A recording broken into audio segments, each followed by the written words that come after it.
Perhaps something of the true wonder of our native earth struck the men who sailed the Nina, the Pinta, and the Santa Maria beyond the gates of Hercules. And perhaps there are those today who pause before the miracles of travel into space and beneath the sea. For this is an age of wonder. It'll produce, in the bigger perspective of time, new Columbuses and Magellans that men will remember when our own age of exploration is history. Sealab 1 is part of that adventure, a beginning part in our own times.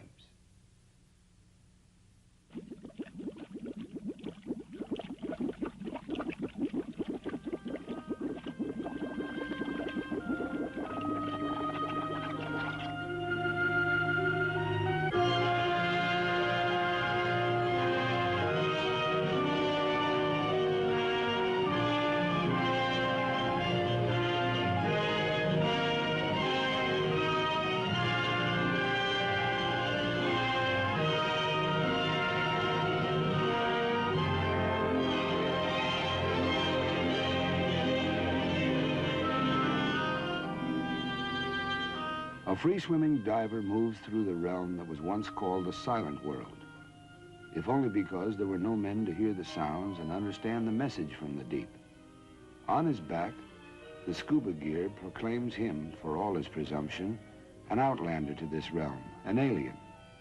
In times beyond the telling, all that lived upon our planet were native to these waters. Waters that cast their blue light as far into space as the size of this planet Earth and its sun-reflected light permit. Earth, this only place in all the universe where man has discerned liquid water, this rarest of ingredients in the cosmos. What is rare in the known universe blankets our hometown world, the planet Earth. Some 70% of it is covered by the seas.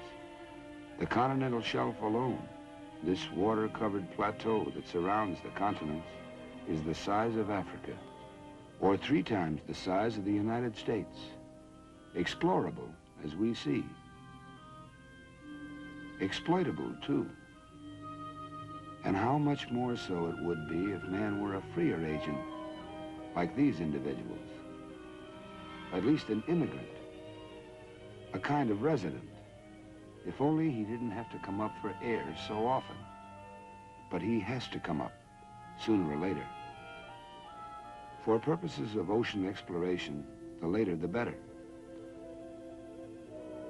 As long ago as the 1870s, Francis Paul Burt discovered the formula that is the E equals mc squared of the diver. He can prevent the possibly fatal bends by slowly decompressing at the rate of 20 minutes for each atmosphere of pressure. In 1915, Professor Thompson of MIT mentioned to the Bureau of Mines that helium should make a good gas for breathing under the heavy pressures of the undersea waters. This was a breakthrough indeed. Let us now, for the sake of getting to the point, pass over those dreamers and tinkerers, those scientists and technicians, those curious types of many lands and generations who brought the state of the diving art to the scuba and beyond. Our present chronicle begins in late 1963, when 2 Navy doctors, Captain George Bond and Commander Robert Workman, supervised Project Genesis, in which human beings remained in a highly pressurized chamber for 2 weeks. That they could do so with reasonable comfort and in perfect safety was a tribute to Bond's 8 years of research on the feasibility of breathing gas mixtures rather than normal air. He and Workman verified the usefulness of helium as a substitute for nitrogen to prevent the dangerous narcosis that high underwater pressures could cause.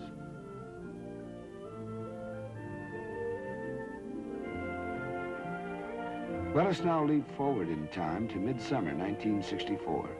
The Office of Naval Research, inspired by Project Genesis, had designed a strange-looking capsule, the work of Lieutenant Commanders Roy Lanphier and Arthur Gross.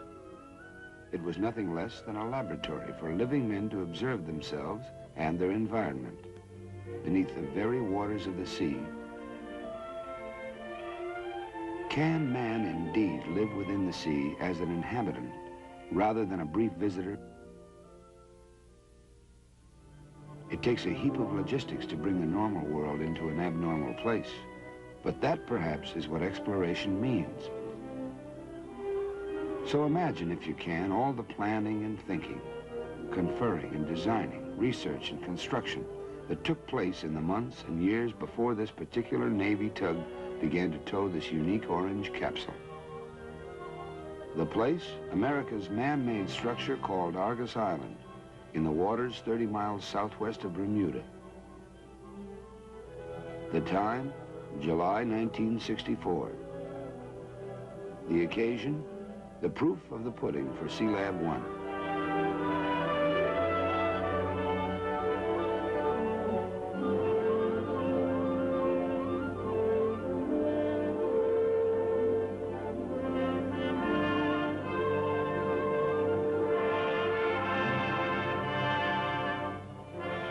The protagonists, the U.S. Navy, in the persons of hundreds of scientists, technicians, engineers, divers, navigators, and auxiliary personnel.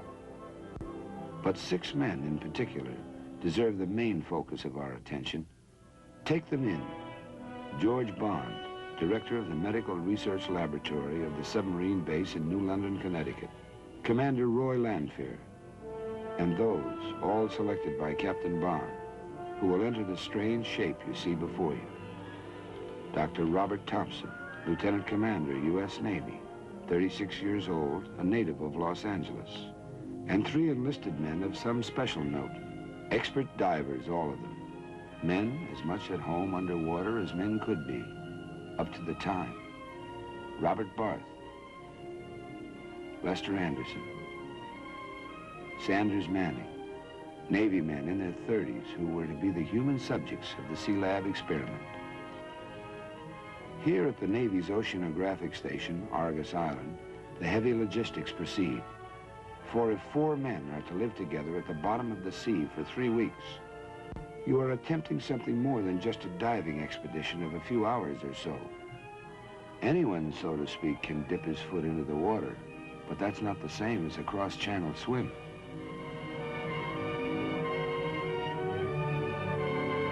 Comes the time for all the maneuvering and preparations, all the testing and retesting, when you stop cutting bait and start to fish.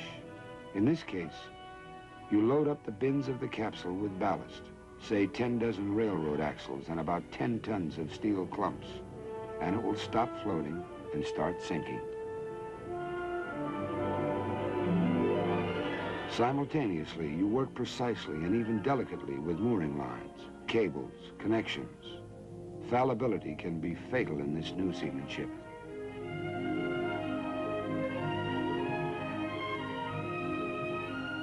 At this point in oceanographic exploration, a man can still use his umbilical cord. It houses his power and communications cables.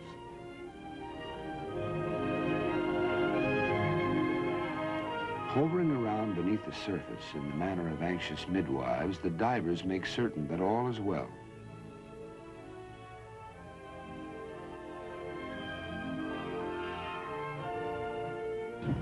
All stations report ready for lowering. Argus Control, report each foot of descent.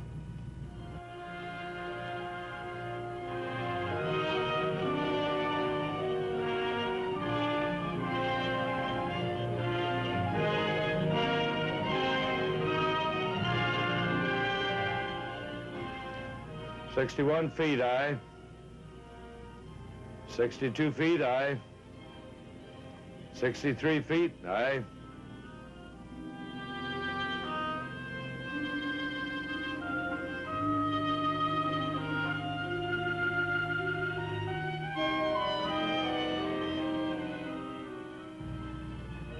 "150 feet, aye. You have gas enough to go all the way to the bottom."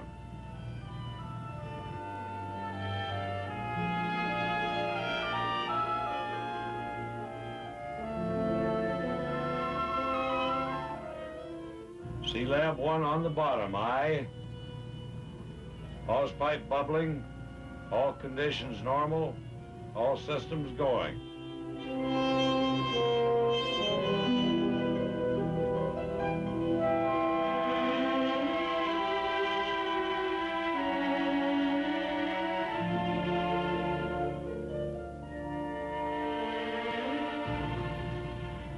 Mazzoni, will you check the absolute pressure, please? 95.1 on the bottom. Sealab 1, our orange capsule, has not yet received its complement of mankind. The deep, dark blue ocean of Lord Byron is a lot more interesting if you can, in Captain Bond's words, make man a free agent in the sea, not just for a few minutes, but for days. And so 4 men entered the submersible decompression chamber, or SDC, to take an elevator ride 192 feet down to the bottom of the sea.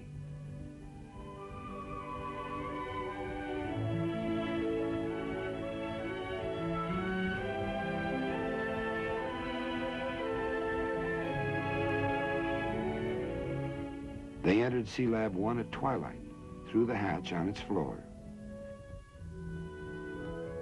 Because inside pressure had been equalized with the outside water pressure, the hatch was left open.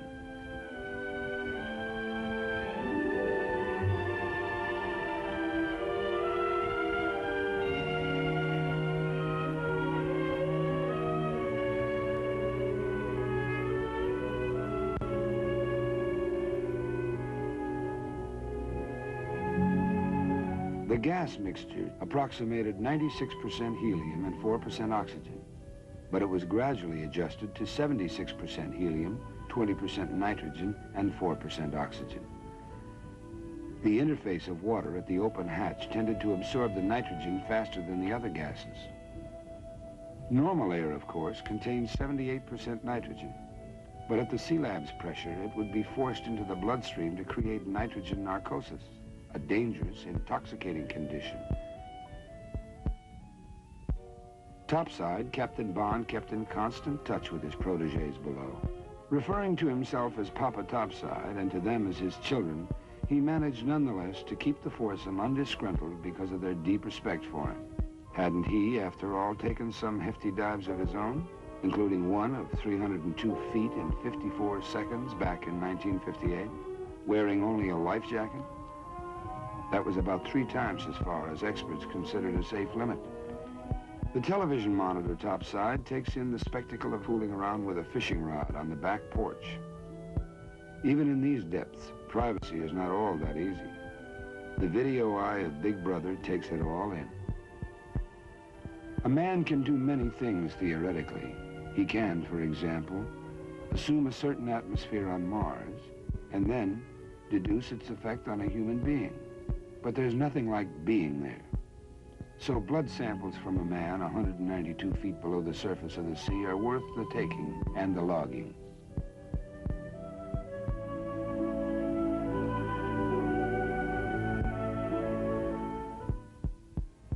Six man-hours every day, the foursome devoted to free swimming within a range of 1,000 feet around the capsule.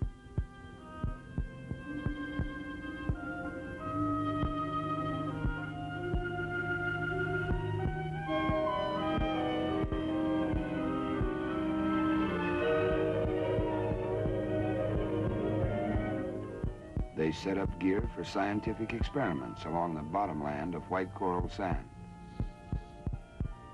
They squinted at the legs of the Argus Island Tower to see how the welding seams were, to note corrosion, to take in this new countryside just beyond their back porch.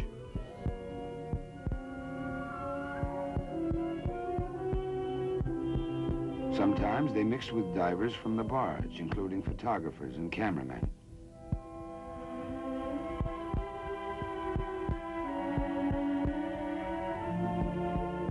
Columbus and Magellan did not have such scribes as these, who, for all their press privileges, must decompress like anyone else if they wish to come up to the surface alive.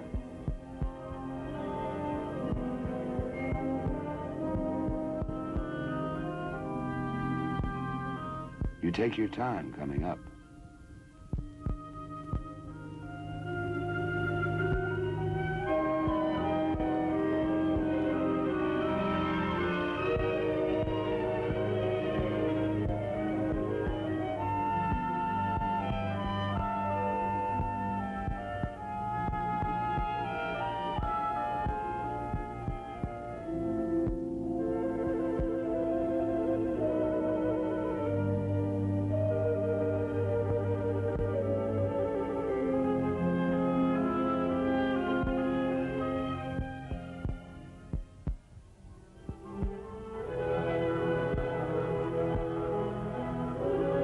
Master Diver Sheets typifies this new breed of explorer, technician, athlete, seaman, who understands the principles of seamanship and the mysteries of the underwater realm, pressure and decompression, breathable and unbreathable gas mixtures, and the seamanship of buoyant capsules and lines and rigging and ballast and supply within the deeps.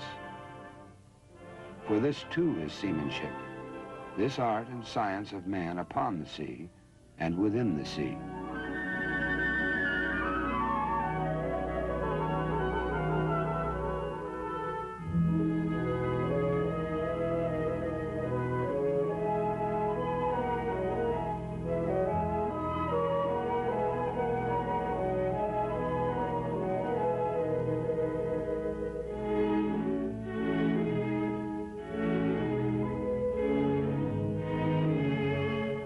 For the longer trips, the men wore scuba gear, but for the shorter swims, hookah gear sufficed. This consisted of 2 tubes connected to Sealab, one to bring them the Sealab's own mixture of helium-centered atmosphere, the other to return the used gas to the capsule. And what the men saw below, for all the tired sophistication that sometimes dogs our civilization, was like a kingdom out of the soaring fancy of the child and the poet, of man and youth, and all the ages of this old planet of ours. Emerald green or zenith blue, depending upon the state of the sky above, the kingdom changes its hue and mood. The angelfish and the grouper saw such visitors as they had never seen before, even in this teeming liquid world with its millions of species. The barracuda, the fearsome creator of one-legged men in the pirate legends, were on their most benign behavior for the tourist invasion. The big fish eat the little fish, said the Latin poet Virgil, and his meaning is literal as well as figurative. The men began to feel close and neighborly toward the fish, so much so that a diver from the barge spearfishing brought forth a cry of protest from Barth. For a man living on the bottom of the sea may see his fish as neighbors rather than as quarry for his hunting. Day followed day. It was a tight life in the Sealab. After 4 days, it became home sweet home, all 40 by 9 feet of her, minus, of course, space for 3 transformers and all the other gear, such as 6 berths, tables, storage lockers, a shower, 6 electric heaters, a Chamber of Commerce sign, a hot plate. Cooking, however, was limited to baking and broiling. Frying would create greasy hydrocarbon smoke and gases. There was enough food, water, and gas for breathing to last 6 weeks. Atmospheric pressure at 86 pounds per square inch was 6 times that at sea level. The helium in the special atmosphere gave a curious quality to men's voices. Everyone sounded like Donald Duck. Topside, a helium unscrambler made the men's voices somewhat more comprehensible. Sealab 1, this is Sealab Control. Anderson, man the helium unscrambler and give me some test phrases. This is Sealab, manned and ready. Are you on? Let's have the test phrases now, please. I'll do it. They want the men to go.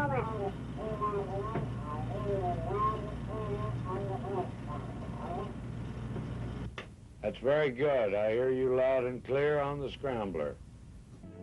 The Sealab atmosphere did not contain enough oxygen to light a match, hence no smoking. It also permitted the men to bring water to a heat far above its sea level boiling point, but without a trace of steam or vapor. Open a soft drink and the bottle would suck air in rather than fizzing out. Let us remember these rare moments on the ocean bottom. Manning and Anderson playing cribbage before bedtime. Going topside after a visit to the Sealab, Captain Walter Mazzoni, Technical Project Officer. Mail delivery, about as prompt as anywhere else under the American flag. But the dented plastic jug shows what pressure can do. They also serve who only endure, day after day and night after night beneath the sea. There was time to loaf and time to read, as well as to work. For a man that endures, a man who simply is triumph enough 192 feet down. Dr. Thompson keeps a medical mind focused on the others, who indeed are busy enough with their daily swims, collecting bottom samples, checking gas cylinders, and taking pictures for later analysis.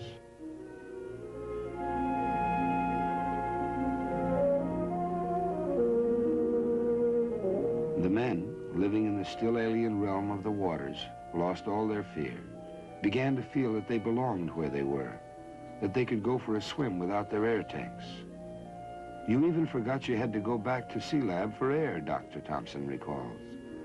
One night I dreamed I was breathing oxygen from the sea. There came forth here beneath the sea a dailiness and a routine that were in themselves a mute tribute to man's power of adaptation. If here, why not on the moon? Why not on Mars? And so it went for 11 days. But on the 11th day, intimations, forebodings from the look of things. Topside, trouble brewing in the form of a tropical disturbance, the weatherman's tentative euphemism for what later became a full-fledged hurricane. Hurried conferences, evaluations, decision to abandon Operation Sealab after 11 of the 21 programmed days. From below, objections, complaints. But the risk to topside support ships and personnel, and therefore in time to all concerned, was too great. So began the ascent. The men stayed in the Sealab for 2 nights and a day while it was slowly raised at the rate of 1 foot every 20 minutes. At which pace, the men within became accustomed to the decreasing pressure as they neared the surface.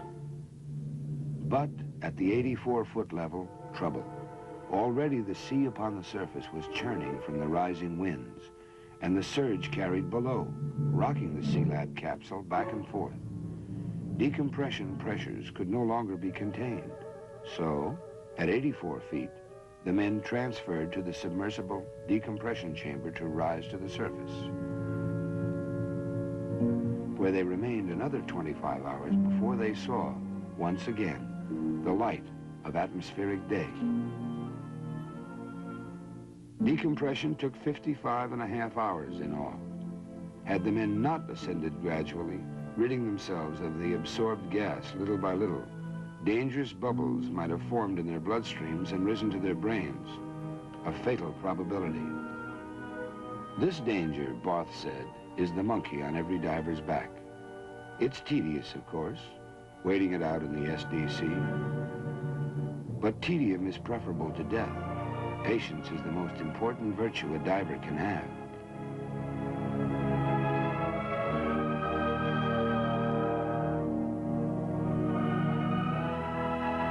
Raising Sealab itself was an engineering feat of some note, since all undersea technology is in the nature of pioneering.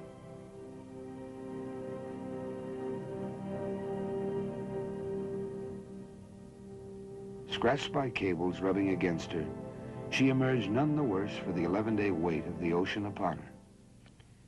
And when the men have gone, the sea remains. From its teeming deeps are fish and plankton and algae enough to feed the entire foreseeable Earth, if men will learn how to harvest these fertile waters. The sea remains, rich in minerals of all kinds, some of them, like oil, already in production. The sea remains for Sealab and her descendants, for those who will go down to the bottom of it and stay long enough to do some thinking and some work. Sealab 1 proved that man can take it down below, that if he stays down 24 hours or more, his tissues become fully saturated with helium. Beyond that period, the time required for decompression does not increase, however long he remains below. Sealab was an adventure, a test of man's capacity to survive where survival is the biggest job he has. Beyond survival lies progress, and perhaps a civilization of growing permanence. For the sea remains. Sealab 1 is but an incident, a point in time already in the past. Sealab 1 proved that man does not have to decompress between work periods beneath the sea. that he can, under the precise conditions we have seen, remain below indefinitely. What lies before man here on his own planet, here in the watery inner space that is no less a challenge to his talent and his endurance than the space beyond the upper atmosphere? Will he have the genius to harvest the food of the sea? Food enough even for the exploding population of the crowded land. Will he build factories to process the seafood? Or will he, in this less than perfect world, use the underwater realm for military purposes? Will there be manned outposts on the ocean bottom, fortresses, submarine bases, supply depots? Will he build for the better life, resort hotels, sightseeing, and scientific buildings within these waters? Will he mine the elements, everything from iron to cadmium, from aluminum to oil, that rest unexploited within this planet Earth, beneath the sea? We are reminded of the words of the late John F. Kennedy. "We are just at the threshold of our knowledge of the oceans," he said. "Already their military importance, their potential for weather predictions, for food and for minerals is evident. Knowledge of the oceans is more than a matter of curiosity. Our very survival may hinge upon it." Sealab 1 is a part of the strange, colorful hardware of our age. An age chock full of wonders, but still a time when there remains unknown realms for men in which to adventure. Adventure, yes, but more important is the knowledge gained from scientific investigation of the unknown. From knowledge comes strength, a step in progress toward the essential strategic goals of the future, which will require increasing utilization of the vast oceanic areas for our security.